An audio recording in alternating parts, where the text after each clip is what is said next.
I'm here with Mark of Suicide Silence to talk about Remember, You Must Die, out March 10th on Century Media Records. How are you doing today?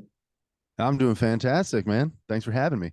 Well, thanks for taking the time, and let's start off by talking about this record, Remember, You Must Die. What do you see as being the biggest upside that this record offers?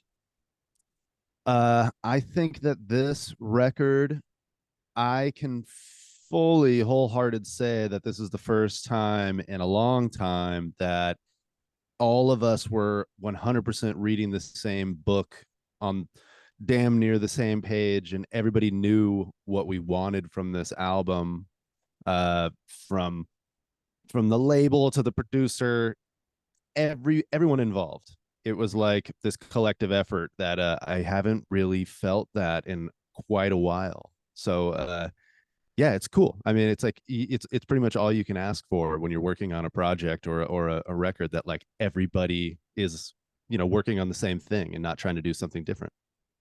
When you look at the band, when you look at Suicide Silence, are you guys defined by the genre, or are you guys defining the genre? I mean, I think it's definitely evolved over the years. Deathcore, the genre, didn't necessarily exist when we started our band. So I think that the idea that deathcore is a subgenre and all of that kind of was defined post us, and Job for Cowboy, Whitechapel, Despise Icon. I always mention Despise Icon because they don't get thrown into the name isn't thrown around enough. They were doing the deathcore thing since 2002. Um but I would say that deathcore is constantly redefining itself now. We're in the second wave of deathcore now, and on this, it's like we're old school now. We're old school deathcore. There's like a new school deathcore. So it's cool. I mean, I can't really imagine. I don't. When was there? I guess there was a second wave of new metal at a certain point. Yeah, you guys are in the new wave of deathcore. Well, I would say, yeah, there is a new wave of deathcore, but I mean, the new wave of deathcore is like the Lorna Shores and the Angel Makers and all these bands, and we're kind of we've toured with some of those bands now, and it's like, oh yeah, like you guys were listening to us, when we were still young, When we were so you. yeah, when we were so I wouldn't boldly say we are defining the genre. I think there's new bands that are redefining the genre, and I would say that as far as us being a part of the old guard now, I would say that maybe we're defining what the we're defining what our generation of deathcore, how we hold that flag.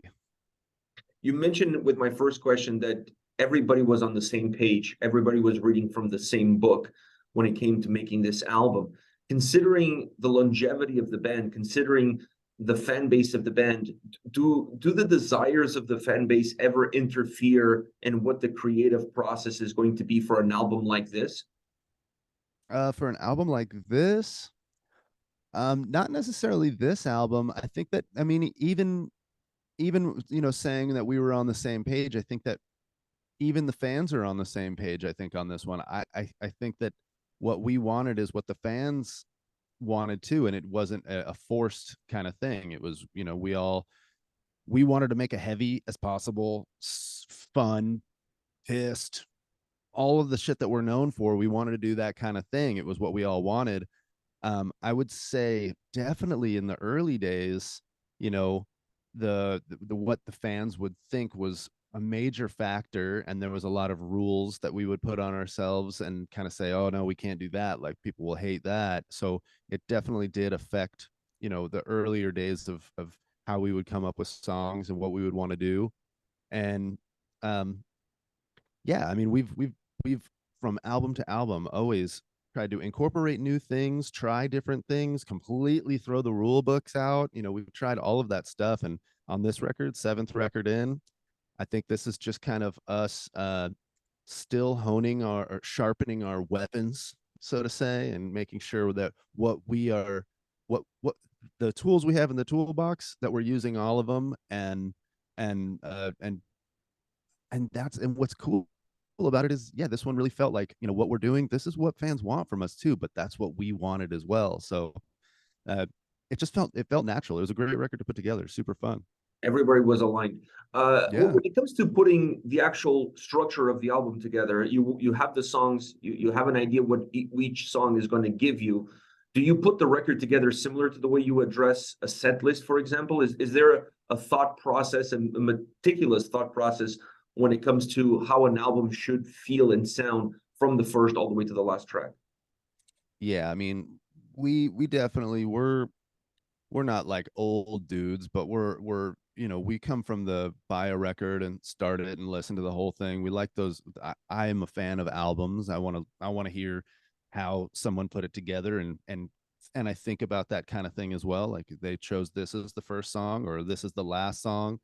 Um, and with this one, the way that there was kind of these old school death metal kind of songs and these kind of new having some sort of like melodic kind of thing going on in some of the songs. The way that we structured this was we kind of wanted to hook everybody in right off the bat and have, so if you put this record right on, you're going to be blown away by the first track. But then we kind of wanted to sidestep and be like, well, it's not just this, you know, there's also this. So it's kind of this, the way that this one was put together was a journey of, here's some old school, here's some new school, here's a blend of both, here's something totally fresh, here's something that you've never heard us do before. And then as far as like the last track, once you do get all the way to the end, we wanted to have a song that kind of embodied the whole entire record and also did something that was a good closer, something that left you going, wow, like that was a fucking album. You used a lot of different words to define the experience and the sound. I'm going to use the word fat. I felt like this album had a fat sound to it. Groovy, melodic, heavy, brutal. I mean, but fat. Like it just had this big volume in your face in it. Is that something that you guys have live, and therefore on this record maybe you wanted a little bit more of that organic vibe into it? Is it the production? Where did that experience originated from? Well, big time the production. I mean, Taylor Young, who produced it, excuse me, he's a heavy music producer. He doesn't really work on other things other than hardcore metal, death metal, that kind of thing. So as far as his production and it sounding fat, that's his forte. His studio is called The Pit Recording Studio, and the slogan is "Home of the Perfect Palm Mute." So you know he's all about the chugs and heavy. But I mean, as far as us and us being a live band and what we do and what we do live, and if we're trying to recreate that on an album, that has been us since the beginning. We've always known we're a live band. Production recording was a little bit of a faraway thing for us when we first started. We didn't really have a lot of experience with that other than going to studios and learning the way that some people do it. We learned about, you could go and doctor yourself and make it sound like you were so much better than you really were, and that was always something we never wanted to do. We wanted to be sick live, and we wanted to be able to go, well, we can sound like that live. How do we get that on a recording? And it's always been the goal of ours to take what we are able to do live and somehow capture it. And that's always going to be what we're trying to do. And we're always trying to sound more and more. uh I wouldn't even call it precise. I would just say we're always trying to hone our ability live to sound as massive and the most badass as we possibly can, which then makes it so we got to sound even more badass on an album. It's really hard to capture a good live band on an album. It's really, really hard. And that's always what we're trying to do and what we'll always try to do.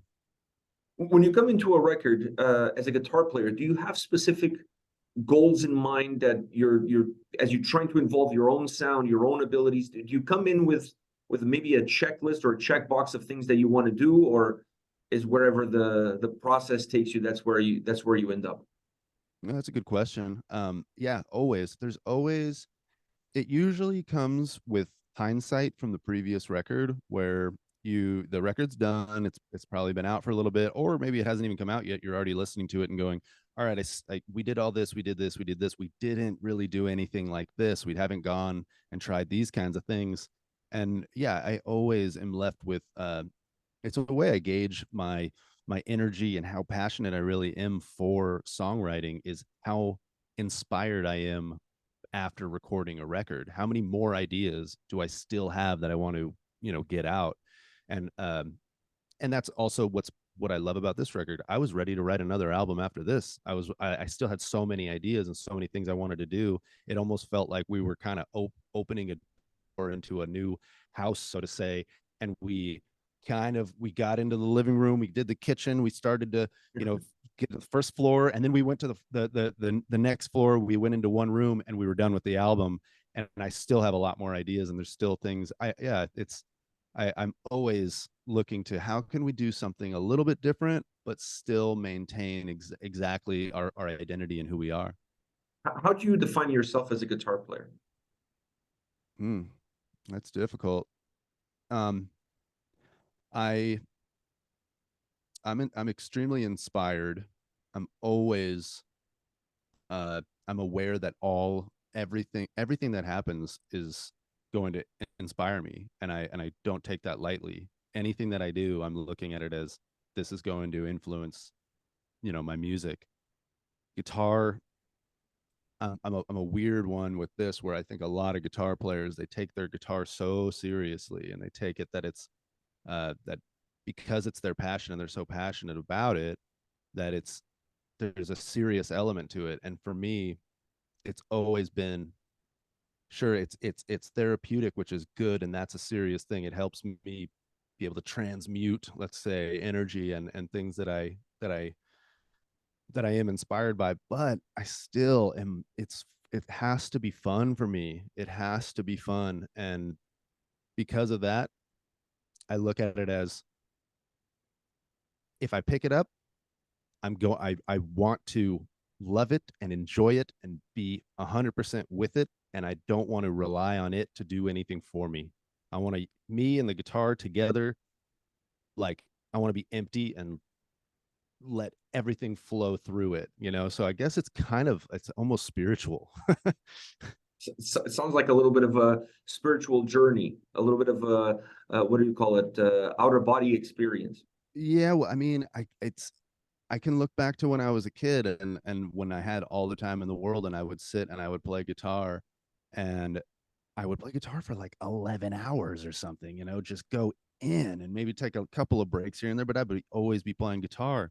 And there was this kind of, I'm doing it because I enjoy it. And I always am looking back to that. And I never want to look at the guitar like it's my job. I don't want to have that relationship. I want to, if I'm not playing guitar, it's because, well, there's other things in my life that I have to focus on. But when I'm playing guitar, I'm 100% with it, and allowing it to be, uh, allowing myself to be available to whatever comes to me while it's in my hand. You mentioned the difficulty for bands to capture the live sound in the studio. Now, for you as a guitar player, where are your strengths and your weaknesses when it comes to studio versus live? Hmm. Strengths and weaknesses from studio to live. That's a really good question that I've never really thought about. I really haven't. I would say that I guess the weakness would be that all of us in the band could be better audio professionals. We could be more better engineers and actually understand uh, audio, like real pro audio. None of us, it was never really our passion. And it's become easier and easier over the years to have a home studio and learn all this stuff and be able to record yourself. And it really wasn't until maybe, you know, 10 years ago or something that we actually started really recording ourselves in a professional way and learning how to track. And it's almost like everything starts with how good it is in the beginning. It has to be what you're putting into a something that's going to be mixed, whatever it is. It has to be great takes, great sound. Everything has to be. It starts there, and yeah, I would say that basically we're still on that journey individually, as really knowing how to record and what we want to get out of it. Um, so yeah, I mean, learning those skills, and then I guess our strengths. Uh, I mean, we've always been a powerhouse live. That's what it is. Like we love to just crush, and the strength is we know that we want to record albums as close to live as possible, and we can play our songs. So when we go into the studio, we know how to play them. We're going to be able to, if the best way to get Suicide Silence is mic us all up and have us all play at the same time, and that's going to be sick, you know. So and that's how we record. We're not necessarily the everything separate kind of thing. So the strength is what we do on stage is what we do in the studio. What's your favorite riff on this record? Do you have one? Uh, yeah, I do actually. Um, the first riff in Full Void at the end of the last track. It's like the melodic kind of longer riff, starts clean in the beginning and comes back at the end. It's just a jammer. It's just a super fun thing that again kind of came to me in this natural state when I was playing by myself, and I'm like, whoa, like that's a cool riff. Like that's a real one right there. And yeah, it's still one of those where at sound check, it's just like you start playing and everybody jumps in. It's like, yeah, we all want to play that shit. Do you have a favorite track that you really enjoy playing live? And regardless of how many records you guys put together, that song, at least from your perspective, is always going to have to be there. Yeah, I love to play Disengage. I've loved to play that one forever, ever since it was first written. It's cool. It's just at that time when that song was uh conjured up, it was a different song for us in our eyes. It wasn't exactly the thrashy, blasty, gnarly, super crazy. It's still crazy and brutal, but it's got this, kind of these valleys that happen in it. And playing that live, it's always been my favorite song to play live. So now you got Ernie on drums for this record. I mean, he's worked with you guys before. It's nothing really new, but this is the first record that he kind of comes in full blown. What impact does he have to the sound? Because anytime you change a musician on a lineup, there's always going to be a certain impact, right? 100%. So a little bit about Ernie is, he came in on Become the Hunter and helped us finish that album, which we had been working on it with Alex, and he came in and helped finish and record it. And during that time, we knew that Alex was going to come back. So when Ernie was there, we were basically trying to get him to be, like Alex, trying to get him to do Alex kind of stuff and not to sound different. So we had him on a leash. We didn't really let him do everything that he wanted to do. And now on this album, we knew that he was going to be touring with us. Excuse me.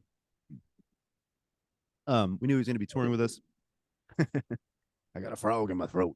Some air in the pipes. So we let him do whatever we wanted. We allowed him to be a full member of the band, and that with him, he is a huge deathcore fan. He loves deathcore. He loves all of the bands in the genre. He's super educated on all of it, the musicians, what people did on what album. He knows more about it than we do. So there was this little bit of, it's almost like having a fan in the room and writing the music with us, which also kind of goes back to how it's almost like we were on the same page as the fans, because we kind of did have someone that's followed the band and known everything about us right there with us writing. And yeah, dude, the guy's a fucking powerhouse technician, gnarly drummer. He recorded all of these drums in 2 days. It didn't take him long to do it. He could out drum, the whole band. Like he could go above and beyond and just be insane. And yeah, he's a big reason why this album has that a lot of this energy that you're picking up that gives off the feeling of, sounds like these guys knew what the assignment was. He's a huge reason why. I 1,000% agree with you. I felt like when I picked up the record and I was listening, I mean, I felt that in the singles, to be honest. His impact is felt in the singles. And I felt when I listened to the album that his style of drumming gives a little bit of an extra oomph to the overall presence and to the overall beat down of what Suicide Silence sound has always been. It's just a little bit more defined with his style, with his specific style. At least that was my take. No, yeah, I agree. And there was also a conscious effort to, if we were working on something and there was an opportunity to, there's kind of levels of things. It's like, we would go to this speed or to this kind of riff or whatever, we would always question, is there something that we could utilize Ernie's abilities and take it to a higher level that we maybe weren't doing with Alex, where it's like, not saying Alex isn't a good drummer or anything against his drumming, but Ernie's able to do things with speed that not many drummers can do. Like, he's just so fast. So certain things where it's like, should we make this go like that's extra level of speed? And I think that's where fans and people that know our music, when they're listening to it, it's like, oh, that's a new element of drumming right there. I haven't heard them do that. So it was conscious. I got one last question for you, and this is a little bit of a personal one, not personal to you, but personal to me. I'm a big fan of Suicide Silence. So on a lot of our videos, I mean, we check a lot of your singles on our YouTube channel. I wear the merch quite frequently on videos, and I've been accused of being too old to listen to Suicide Silence. Somebody told me to take my shirt off because I shouldn't be listening to you guys. I'm not part of the age group. So do you guys have an age group? Am I too old to listen to Suicide Silence? No, that's really funny. Thanks for the support, and thanks for wearing the merch and all that as well. No, I mean, our first real big tour that we did was Mayhem 2008, and we were on tour with Disturbed and Slipknot, and playing in front of that Mayhem Ozfest kind of crowd. A lot of them were a little bit older than what we were used to, because initially we were kind of more in tune with this developing scene that kind of started on MySpace, and they were predominantly younger. I've always looked at it as we kind of have this split down the middle fan base, where there is these younger people that are in tune with the scene, and then there's people that are a little bit older that caught us on some of the developing tours that we did with Mudvayne and Megadeth and some of the older bands. And really, it's almost like the older fan base waits to come out to see us until we're on specific tours, and a lot of the younger fans kind of will go to any of the shows. And that's kind of what I notice. Depends what bands we're on tour with, is how old the audience is. And I I think that whoever's young and telling you you're too old to listen to Suicide Silence that's the most adolescent stupid assessment you could ever really make, because it's like, there's no age limit to what you should be listening, I what you can actually be think listening to. I actually think the person that told me that is probably even older than me. So so I think they were saying like, "Hey, dude, you're in my age group. I don't listen to them, and neither should you," which I thought was ridiculous. I mean, I don't think music comes with age groups. You listen to whatever the fuck you like. You know what I mean? And if I like listen to you guys, that's what I'm gonna do.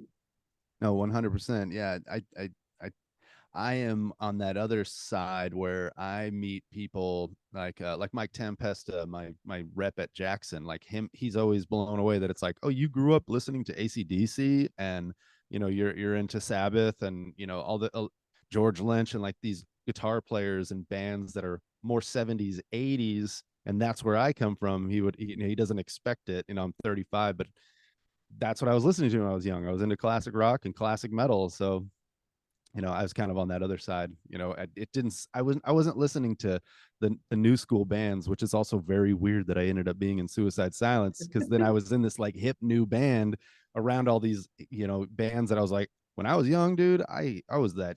No way. I hated a lot of music, and had to learn that I was a hater. At least you had that self-awareness of figuring figuring that out.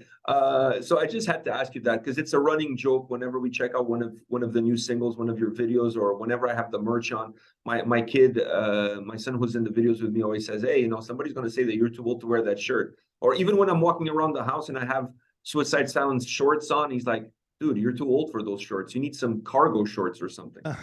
One of our biggest fans, who's been there since the beginning, Scott Dean, we call him Heavy D.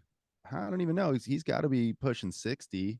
He's an older. Oh God, I hope he's that old. Actually, if he's listening to this, But yeah, I mean, we have fans that definitely are on the older. They're the biggest supporters. They know they're more they know who they are and they get into it. And that's, you know, usually the young people are the ones where it's like, are you going to be into us in 5 years? You know, are you going to grow out of this? Yeah, it's true. It's true. We're already committed for the long haul. I mean, Yeah. really, that's how you got to look at it. Well, Mark, thank you very much for your time, for your wisdom, talking about this new record. Remember, You Must Die, out March 10th, which happens to be my birthday, on Century Media Records. Thank you very much once again. All the best, and hope to see you in Toronto very soon on a tour supporting this record. Hell yeah, man. Happy birthday. And hopefully everybody likes the record and come out to a show. Hopefully we're in Toronto as soon as possible. And yeah, we're a live band. Come to a live show. All right, man. Take care. All the Hell yeah. best. Hey, you too, man. Have a good one.